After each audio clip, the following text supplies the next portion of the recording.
ദേവൈ മഹാദേവൈ ശിവായ സതതം നമഃ. നമ പ്രകൃത്यै ഭദ്രായ നിത്യാഃ പ്രണതാസ്മദാ. യാ ദേവി സർവഭൂതേഷു വിഷ്ണുരൂപേണ സംസ്ഥിതാ നമസ്തസ്യേ നമസ്തസ്യേ നമസ്തസ്യേ നമോ നമഃ. യാ ദേവി സർവഭൂതേഷു ശക്തിരൂപേണ സംസ്ഥിതാ നമസ്തസ്യേ നമസ്തസ്യേ നമസ്തസ്യേ നമോ നമഃ. യാ ദേവി സർവഭൂതേഷു ലക്ഷ്മിരൂപേണ സംസ്ഥിതാ നമസ്തസ്യേ നമസ്തസ്യേ നമസ്തസ്യേ നമോ നമഃ. യാ ദേവി സർവഭൂതേഷു മാതൃരൂപേണ സംസ്ഥിതാ നമസ്തസ്യേ നമസ്തസ്യേ നമസ്തസ്യേ നമോ നമഃ. യാ ദേവി സർവഭൂതേഷു ദയാരൂപേണ സംസ്ഥിതാ നമസ്തസ്യേ നമസ്തസ്യേ നമസ്തസ്യേ നമോ നമഃ. യാ ദേവി സർവഭൂതേഷു ബുദ്ധിരൂപേണ സംസ്ഥിതാ നമസ്തസ്യേ നമസ്തസ്യേ നമസ്തസ്യേ നമോ നമഃ. യാ ദേവി സർവഭൂതേഷു ശാന്തിരൂപേണ സംസ്ഥിതാ നമസ്തസ്യേ നമസ്തസ്യേ നമസ്തസ്യേ നമോ നമഃ. സരസ്വതീ നമസ്തുഭ്യം വരദേ കാമരൂപിണി വിദ്യാരംഭം കരിഷ്യാമി സിദ്ധുർഭവതു മേ സദാ. ആദ്യമായി എളമ്പിലാട് ശ്രീ കുന്നോത്ത് ഭഗവതി ദേവിയുടെ ദിവ്യപാദത്തിൽ നമസ്കരിച്ചുകൊള്ളട്ടെ. അതുപോലെ എളമ്പിലാടിന്റെ മണ്ണിൽ, എളമ്പിലാടിന്റെയും പരിസര പ്രദേശങ്ങളുടെയും മണ്ണിൽ ദിവ്യ ചൈതന്യം ചൊരിയുന്ന എല്ലാ ദേവീ ദേവന്മാരെയും നമസ്കരിച്ചു കൊള്ളട്ടെ. പ്രിയ ഭക്തജനങ്ങളെ, അതുപോലെ ദിവംഗതരായ എൻ്റെ ഗുരുനാഥൻ കുന്നോത്ത് നാരായണ മാസ്റ്ററെ അനുസ്മരിച്ചു കൊള്ളട്ടെ. എളമ്പിലാട് LP സ്കൂളിൽ മാതൃതുല്യായ പാർവതി ടീച്ചറെ അനുസ്മരിച്ചു കൊള്ളട്ടെ. പൊയിൽ ബാലം മാഷെ അനുസ്മരിച്ചു കൊള്ളട്ടെ. ആദ്യമായി ആദ്യാക്ഷരം കുറിച്ച് തന്ന ബൊമ്പേരി വീട്ടിൽ ലീല ടീച്ചറുടെ കാൽക്കൽ നമസ്കരിച്ചു കൊള്ളട്ടെ. കണക്കിന്റെ ബാലപാഠങ്ങൾ എനിക്ക് പഠിപ്പിച്ചു വന്ന വസന്ത ടീച്ചറെ നമസ്കരിച്ചു കൊള്ളട്ടെ.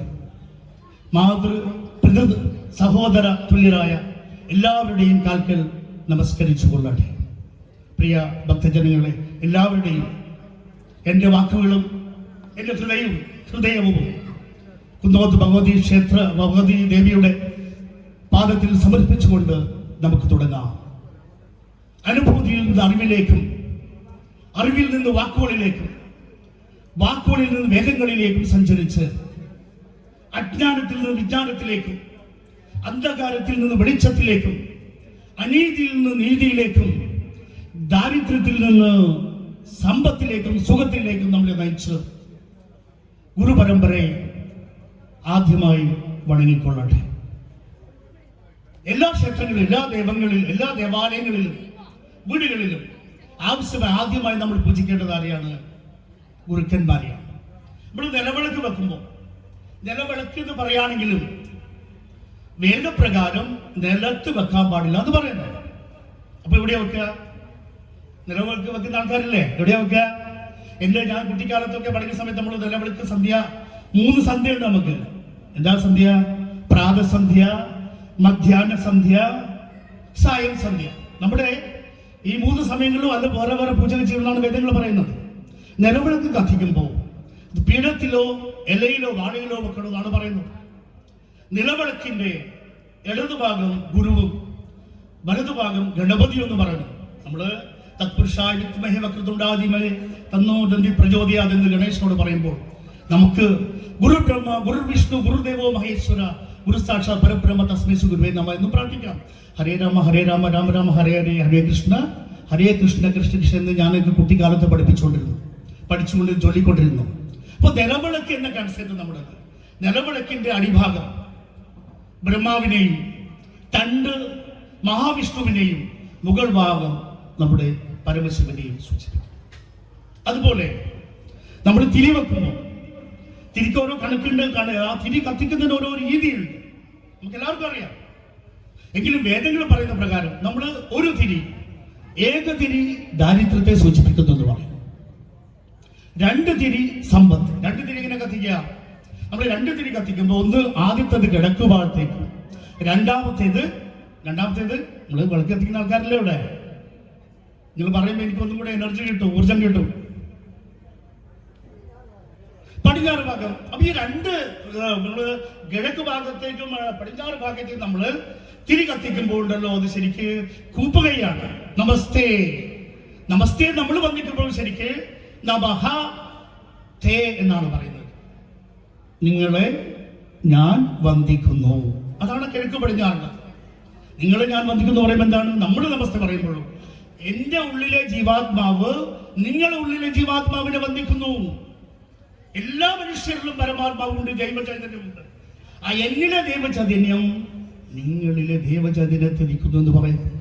അപ്പൊ തിരി കത്തിക്കുമ്പം ഒരു തിരി ഞാൻ പറഞ്ഞു ദുഃഖം, രണ്ട് തിരി സമ്പത്ത്, മൂന്ന് തിരി ദുരിതം, നാലാമത്തെ തിരി ദുഃഖം, അഞ്ച് തിരി നമ്മൾ പറയുന്നത് ഭദ്രദീപമാണ്.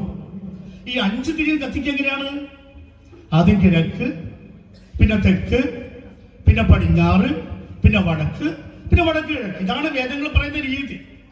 അതുപോലെ നമ്മുടെ വിളക്ക് തിരി കത്തിക്കുമ്പോൾ ആ നാളാസാണ്, അത് മഹാലക്ഷ്മിയെ സൂചിപ്പിക്കുന്നു. ആ തിരിയുടെ പ്രകാശം സരസ്വതി ദേവിയെ സൂചിപ്പിക്കുന്നു. അതിന്റെ ചൂട്, ആ തിരിയുടെ ചൂട്, വിളക്ക് കത്തിക്കുള്ള ചൂട് നമ്മുടെ പാർവതി ദേവിയെ സൂചിപ്പിക്കുന്നു. അപ്പോ നമ്മള് ആദ്യമായിട്ട് ആരെയാണ് വണങ്ങേണ്ടത്? ഗുരുവിനെ. വേദങ്ങൾ പറയുന്നു ദേവോരുഷ്ടേ ഗുരുസ്ത്രാധ ഗുരുരുഷ്ടേന കർശന. ദേവം മോനെ കോപിച്ചാൽ ഗുരു പറയും, എല്ലാ സ്ഥലങ്ങളിലും ഗുരുസ്ഥാനം ഉണ്ടായിരിക്കും. ഗുരു പറയും ചെക്കനല്ലേ, ഒഴിവാക്കിയേക്ക്, പ്രാവശ്യം ക്ഷമിച്ചേക്ക്. പക്ഷെ ഗുരു കോപിച്ചാൽ, അതാണ് പറയുന്നത് ഗുരുരുഷ്ടേ ന കർശന, ഗുരു കോപിക്കാൻ പാടില്ല. അത് നമ്മുടെ കുടുംബക്ഷേത്രത്തിലായാലും എവിടെയായാലും. അതുകൊണ്ടാണ് നമ്മൾ പറയുന്നത് ഗുരോരനുഗ്രഹേ നൈവപുമാൻ സർവപ്രശാന്തേ. ഗുരുവിന്റെ അനുഗ്രഹം വേണം. അതാണ് യഥാർത്ഥത്തിലുള്ള വിജയത്തിന് കാരണം. പക്ഷേ കുട്ടികളില്ല ഇവിടെ. കുട്ടികളോട് പറയുകയാണ്, നമ്മുടെ നിത്യജീവിതത്തിൽ നമ്മൾ ഏറ്റവും കൂടുതൽ ആദരിക്കേണ്ടത്, ഏറ്റവും കൂടുതൽ ബഹുമാനിക്കേണ്ടത്, ഏറ്റവും കൂടുതൽ പൂജിക്കേണ്ടത് അറിയാം. വേദങ്ങൾ പറയുന്നു പിന്നെയും മാതൃദേവോ ഭവ, പിതൃദേവോ ഭവ, ആചാര്യ ദേവോ ഭവ, പിന്നെ നമ്മൾ വീട്ടിൽ വരുന്ന അതിഥി ദേവോ ഭവ. അമ്മ, അമ്മ എന്ന വാക്ക്, അത് നമ്മുടെ ഇന്നത്തെ യുവതലമുറയുടെ ഏറ്റവും വലിയ പ്രശ്നം ആ അമ്മയെ ആദരിക്കാത്തതാണ്, അമ്മയെ ബഹുമാനിക്കാത്തതാണ്. ഒരു പരിധിവരെ അമ്മ എന്ന ശബ്ദം തന്നെ അത് മാതൃത്വത്തിന്റെ ശബ്ദമാണ്. നമ്മളൊക്കെ വിദ്യാലയങ്ങളിലും കലാലയങ്ങളിലും പഠിക്കുന്നതിന് മുമ്പേ നമ്മൾ കളിച്ച, നമ്മൾ പഠിച്ച നമ്മുടെ യൂണിവേഴ്സിറ്റിയാണ് അമ്മയുടെ മടിത്തട്ട്.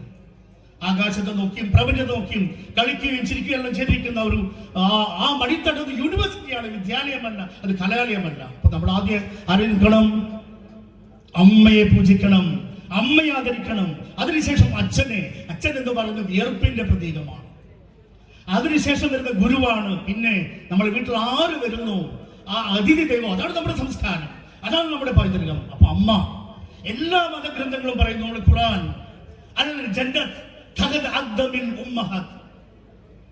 മുഹമ്മദ് നബി സല്ലല്ലാഹു അലൈഹി വസല്ലം ആ ഖുർആനിൽ പറയുന്നു, അൽ ജന്നത്ത് മാതാവിന്റെ കാൽക്കീഴിലാണ് സ്വർഗം. മാതാവിന്റെ കാലിനടിയുമ്പോ സ്വർഗം കാണോ? ഇല്ല. അപ്പൊ എന്താ ചെയ്യേണ്ടത്? മാതാവിനെ ശുശ്രൂഷിക്കണം. അമ്മയെ ചവിട്ടി പുറത്താക്കുന്ന ഒരൊറ്റ മകന്റെ കാലം മുന്നോട്ടുള്ള ജീവിതത്തിലേക്ക് നന്നാവില്ല. നമുക്കറിയാം, കേരളത്തിൽ ജനിച്ച് ഇന്ത്യ മുഴുവൻ സഞ്ചരിച്ച് ഇന്ത്യയുടെ 4 ദിക്കിലും 4 മഠങ്ങൾ സ്ഥാപിച്ച ഒരു ആചാര്യന് നമുക്ക് ആർക്കെങ്കിലും പേര് പറയാവോ? അദ്വൈതാചാര്യൻ. അദ്വൈത എന്ന് പറഞ്ഞാൽ രണ്ടാമതൊന്നില്ല, നോ ഓപ്ഷൻ. പറയാവോ? കാലടിയിൽ ജനിച്ച് അദ്വൈത ആചാര്യൻ ശങ്കരാചാര്യൻ. എന്റെ പ്രിയപ്പെട്ട അധ്യാപകൻ ഫറൂഖ് കോളേജിലെ മുഹമ്മദ് അബ്ദുൾ സമദ് സമദാനി സാർ, ഇപ്പൊ MP ആണ്. എപ്പോഴും അമ്മയെ കുറിച്ച് പറയുമ്പോൾ പറയുന്ന കുറച്ച് വാക്കുണ്ട് ശങ്കരാചാര്യയുടെ. ശങ്കരാചാര്യർ 7 വയസ്സായ സമയത്ത് ശങ്കരനാണെന്ന് ഇവരുടെ അമ്മ ആര്യാമ്മ ചോദിച്ചു, മോനെ ഞാൻ നിന്നെ പെറ്റു, നീ എനിക്ക് അതിന് പകരമായിട്ട് എന്താണ് തരുന്നത്? അമ്മേ, അമ്മയുടെ കർമ്മം, അമ്മയുടെ പ്രവൃത്തി അതിന് പകരമായിട്ടും അമ്മ എന്തു തന്നാലും അതിന് പകരമാവില്ല അമ്മേ. വീണ്ടും വീണ്ടും ചോദിച്ചപ്പോൾ 7 വയസ്സുകാരനായ ശങ്കരൻ അമ്മയ്ക്കൊരു സംസ്കൃത ശ്ലോകം ചൊല്ലിക്കൊടുത്തു. എന്താണ്? അമ്മേ, നൈരുച്യം തരിശോഷണം മലമയി ചയ്യാജ സംവത്സരേ. നൈരുച്യം എന്ന് പറഞ്ഞാൽ അമ്മേ, ഞാൻ അമ്മയുടെ വയറ്റിലുണ്ടായിരുന്ന സമയത്ത് അമ്മയ്ക്ക് രുചിയുണ്ട്. നൈരുച്യം, അമ്മേ ഭക്ഷണത്തിന് രുചി ഉണ്ടായിരുന്നില്ല അമ്മേ. ഭക്ഷണത്തിന് രുചി ഇല്ലാതിരുന്നത് കൊണ്ട് അമ്മ ഭക്ഷണം കഴിച്ചില്ല അമ്മേ. ഭക്ഷണം കഴിക്കാത്തതുകൊണ്ട് അമ്മ മെലിഞ്ഞു പോയിരുന്നു. നൈരുച്യം തരിശോഷണം മലമയി ചയ്യാജ സംവത്സരേ. പിന്നെ എന്നെ പ്രസവിച്ചതിന് ശേഷം അമ്മേ മലമൂത്ര വിസർജ വസ്തുക്കൾ കെട്ടിപ്പിടിച്ചുകൊണ്ട് അമ്മേ പകലും രാത്രി അമ്മ കിടന്നില്ലേ? അങ്ങനെയുള്ള അമ്മയ്ക്ക് എന്ത് തന്നാലും അമ്മേ ആ അമ്മയുടെ പ്രവൃത്തിക്ക് കർമ്മത്തിന് പകരമാവില്ല. വീണ്ടും വീണ്ടും ചോദിച്ചപ്പോൾ വീണ്ടും ശങ്കരൻ പറഞ്ഞു. അതിന്റെ അർത്ഥം ശങ്കരൻ പറഞ്ഞു, അമ്മേ നമസ്തേ നമസ്തേ ജഗന്നാഥ വിഷ്ണു, നമസ്തേ നമസ്തേ ഗദാചക്രപാണി, നമസ്തേ നമസ്തേ പ്രവണാർത്തികാരി, സമസ്ഥാപരാധം സമസ്വാഖിലേശം, മുഖേ ചന്ദ്രഹാസം നഖേ ചന്ദ്രഹാസം, കരേ ചാരു ചക്രം ഭുജംഗേ ശയാനം ഭജേ പൽപനാഭം എന്ന് പറഞ്ഞു. ഈ പ്രപഞ്ചത്തിലുള്ള എല്ലാ ദേവി ദേവന്മാരുടെയും എത്രയോ മുകളിലാണ് അമ്മയുടെ സ്ഥാനം എന്നമ്മ പറഞ്ഞു. ഇത് കേട്ടു ശങ്കരന്റെ അമ്മ ആര്യാമ്മ കണ്ണടച്ചു, ഇഹലോകവാസം വെടിഞ്ഞു. ഇതാണ് ചരിത്രം. നമ്മൾ എത്ര പേര് ഇത്ര അമ്മയ്ക്ക് മഹത്വം കൊടുക്കുന്നു?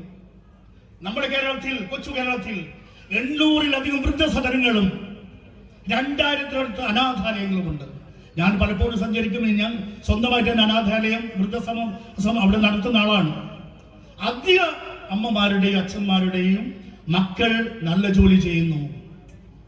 നമുക്ക് പറയേണ്ടത് അമ്മയോടുള്ള സ്നേഹം, അച്ഛനോടുള്ള ബഹുമാനം ഒരു ലഹരിയാക്കി മാറ്റണം. വലിച്ചും കുടിച്ചും കുത്തിവെച്ചും നടക്കുന്ന യുവതലമുറ അറിയണം, നിങ്ങളുടെ ലഹരി നിങ്ങളുടെ അമ്മയോടുള്ള സ്നേഹമാവട്ടെ. അമ്മയെ കെട്ടിപ്പിടിച്ച് ഉമ്മ കൊടുത്തുറങ്ങുന്ന എത്ര ആൾക്കാരുണ്ട് നമ്മൾ. അതിലെ ചെറിയ കുട്ടികളെ പോലും ഇപ്പം ലഹരിയാക്കി പഠിക്കുന്ന ഒരുപാട് സാധനങ്ങൾ. അമ്മയോടും അച്ഛനോടുമുള്ള സ്നേഹത്തെ നിങ്ങൾ ലഹരിയാക്കി മാറ്റിയാൽ ഒരിക്കലും നമുക്ക് ജീവിതത്തിൽ ദുഃഖിക്കേണ്ടി വരില്ല, ഒരിക്കലും കരയേണ്ടി വരുന്നില്ല. നമുക്കറിയാം, ഇന്ന് മക്കൾ ആലോചിച്ചുകൊണ്ട് അമ്മമാരാണ് കരയുന്നത്. ഒരു ലൈസൻസും ഇല്ല. മറ്റൊരു ലഹരി ഇപ്പം തുടക്കിയാൽ കാണുന്ന അറിയോ? Mobile phone. ഒരു പുറയില് 1.5 ലക്ഷം രൂപയുടെ ഫോണാണ് എല്ലാവരുടെ അടുത്തും. ഫോൺ പരസ്പരം സംസാരിക്കുന്നില്ല. നിങ്ങൾ നോക്കിക്കോളൂ, നമ്മള് 2022, 23, 24, 25, 26 ആയിട്ടേ ഉള്ളൂ കാലഘട്ടങ്ങളിൽ ഒരുപാട് കുട്ടികൾ ആത്മഹത്യ ചെയ്തു. എന്താ? ഗെയിം കളി, ഫേസ്ബുക്കിലൂടെ പരിചയപ്പെട്ട ആൾക്കാരുടെ പോക്ക്. അവിടെ ചെന്ന് നോക്കുമ്പോൾ വെച്ചിരിക്കുന്ന സ്കോർപ്പിയോ വേറെ ആളോ വണ്ടിയാ. നോക്കുമ്പോൾ വളരെ കഷ്ടപ്പാടാണ്. എത്രയോ അനുഭവം നമ്മുടെ. പക്ഷേ നമ്മുടെ അമ്മയെ സുഹൃത്തായി കണ്ടാൽ, അച്ഛനെ സുഹൃത്തായി കണ്ടാൽ നമുക്ക് ഒരിക്കലും അങ്ങനെ ദുഃഖിക്കേണ്ടി വരില്ല നമുക്ക്. അതുകൊണ്ട് യുവതലമുറയോട് പറയുകയാണ്, മൊബൈൽ ഫോൺ ഒരു അഡിക്ഷൻ ആക്കി മാറ്റാം. നമ്മളിപ്പോ ഒരുപാട് സുഖേട് വരുന്നുണ്ടായിരുന്നു. സൂഡോ ബൾബാർ പാൽസി എന്നൊരു അസുഖമുണ്ട്, എന്നറിയാം. ചിരിക്കേണ്ട സമയത്ത് കരയേണ്ട സമയത്ത് ചിരിക്കുക. അതിന് അസുഖമാണ് സൂഡോ ബൾബാർ പാൽസി. ഇപ്പൊ ശാസ്ത്രം പറയുന്നത് ഒരു പക്ഷേ മൊബൈൽ ഫോണിന്റെ അഡിക്ഷൻ കൊണ്ടാവാം. നമ്മൾ ആലോചിച്ച് നോക്ക്, ഒരാള് മരിച്ചു കിടക്കുന്ന വീട്ടിൽ ചെന്ന് നമ്മൾ ചിരിച്ചു അല്ല, എന്താ അവസ്ഥ? ആ ചിരി നിർത്താൻ പറ്റാത്ത ചിരിയാണ്. അത് ഇതിന്റെ മുന്നേ ഉണ്ടായിരുന്നു നമ്മുടെ എന്താ അറിയോ? എന്താ ലഹരി? ഇതിന് മുന്നേയുള്ള ലഹരിയാണ് TV സീരിയൽ. അത് കുറെ മുന്നേ, ഇപ്പോഴും ഉണ്ടോന്ന് അറിയില്ല. നമ്മള് ഏതെങ്കിലും പുരയപ്പ് ചെന്ന് കഴിഞ്ഞാൽ പെട്ടെന്ന് ഇറങ്ങി പോകും പെണ്ണുങ്ങൾ. എന്താ? 7 മണിക്ക് കുങ്കുമപ്പൂ ഉണ്ടാവും, അല്ലെങ്കിൽ അർച്ചന ചേച്ചി LLB ഉണ്ടാവും. അപ്പൊ അതാണ് ആ സമയത്തുള്ളേ, അതാണ് നിങ്ങളെ മക്കൾക്ക് കാണിച്ചു കൊടുത്തത്. കുങ്കുമപ്പൂവും അർച്ചന ചേച്ചിയും ഒത്തിരി സ്വപ്നങ്ങളൊക്കെ കാണാനുള്ള മൂഡ് അത് മാറ്റിവെച്ച്, മൊബൈൽ മാറ്റിവെച്ച് നമ്മൾ കുട്ടികളോട് വർത്താനം പറഞ്ഞു നോക്കുക. സ്കൂളിൽ വന്നിട്ട് മോനെ ഇന്നെന്തെല്ലാം പഠിപ്പിച്ച്, എന്തെല്ലാം സ്ഥിതി. ഒരു സ്വകാര്യ കാര്യങ്ങളോട് അമ്മയോടും അച്ഛനോടും തുറന്നു പറയുന്ന ഒരു അവസ്ഥ ഉണ്ടായിക്കഴിഞ്ഞാൽ ഒരു തരത്തിലും നമുക്ക് അങ്ങനെ ദുഃഖിക്കേണ്ടി വരില്ല, ഒരിക്കലും ദുഃഖിക്കേണ്ടി വരില്ല. അങ്ങനെ ലക്ഷ്യബോധമില്ലാതെ കുടിച്ചും മദ്യപാനത്തിൽ നിന്ന് നല്ലൊരു ബിസിനസ്സാണ് മദ്യപാനം ഇടുന്നറിയോ? സത്യസന്ധമായ ബിസിനസ്. എന്തുകൊണ്ടാ? അതിന്റെ മുകളിൽ എഴുതി വെച്ചിട്ടുണ്ട്, ഇത് നിങ്ങൾ ക്യാൻസർ വരുവേ, അത് നോക്കിക്കാണ്ട് വലിക്കുന്നത്. ഇത് കുടിച്ചാൽ നിങ്ങൾ പോവേ, അത് അറിഞ്ഞുകൊണ്ടാണ് നമ്മൾ കുടിക്കുന്നത്. നമ്മുടെ ജീവിതം മദ്യത്തിൽ മുങ്ങിപ്പോകാതെ പുകമറിയലാവാതെ നോക്കാൻ ശ്രമിക്കണം.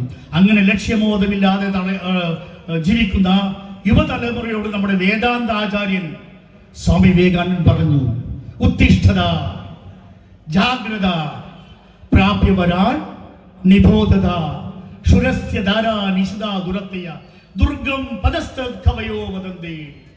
ധാരാ പറഞ്ഞു നിങ്ങളെന്നെ പറഞ്ഞാൽ എനിക്കും കുറച്ചും കൂടെ രസമുണ്ടാവും, നിങ്ങൾക്ക് രസമുണ്ടാവും. ഇതാരാ പറഞ്ഞേ? ഇത് എവിടെ നിന്ന് എടുത്തതാ? ഇത് എവിടെ നിന്ന് എടുത്താണ്? ആരെങ്കിലും പറ, എവിടെ നിന്ന് എടുത്ത? ഇതാരോ പറഞ്ഞ?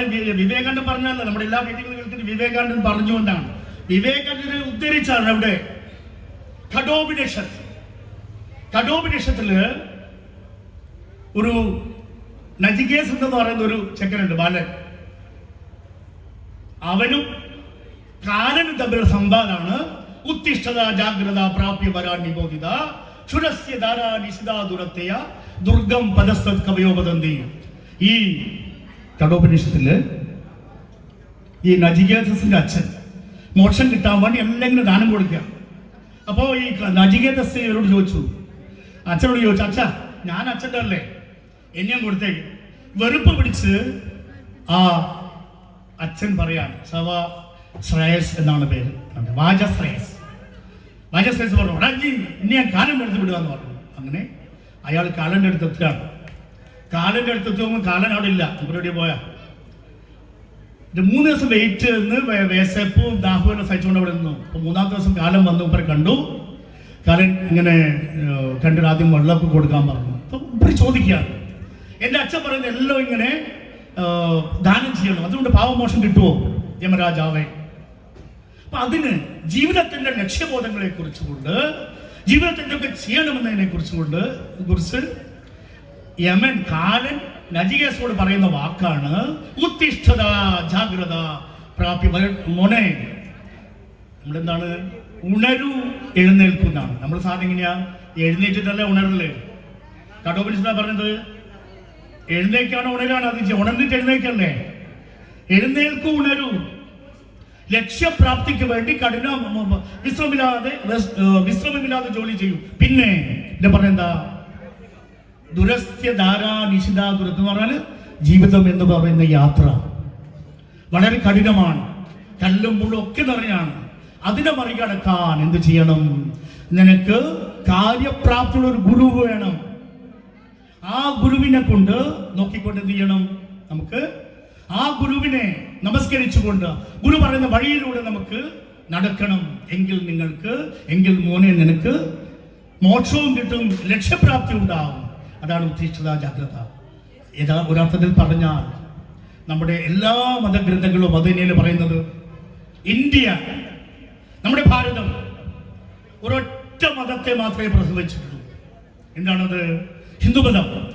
ആ ഹിന്ദുമതത്തിൽ നിന്നാണ് സിഖ് മതവും ജൈനമതവും ബുദ്ധമതവും ഉണ്ടായിരിക്കുന്നത്. ശ്രീബുദ്ധന്റെ, മഹാവീരന്റെ, ഗുരു ഗോവിന്ദ് സിംഗിന്റെ മതം. അതിനുശേഷം നമ്മുടെ ഇന്ത്യ അവരെ ആ 3 മതത്തെയും കൈനീട്ടി സ്വീകരിച്ചു. വീണ്ടും വന്നു 2 മതം, ക്രിസ്തു മതവും ഇസ്ലാം മതവും. അതിനെയും കൈകൂട്ടി സ്വീകരിച്ചു.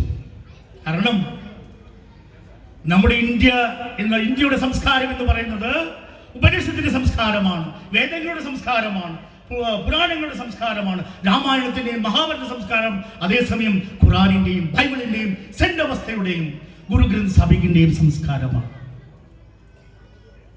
നമ്മുടെ സംസ്കാരം എന്ന് പറയുന്നത് വസുദൈവ കുടുംബകമാണ്.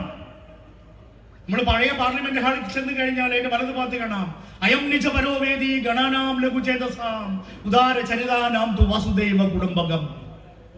ഈ പ്രപഞ്ചത്തിലെ എല്ലാവരും ഒരു കുടുംബത്തിലെ മക്കളാണ്. ഒരു രസകരമായ പരിപാടി എന്താ അറിയോ?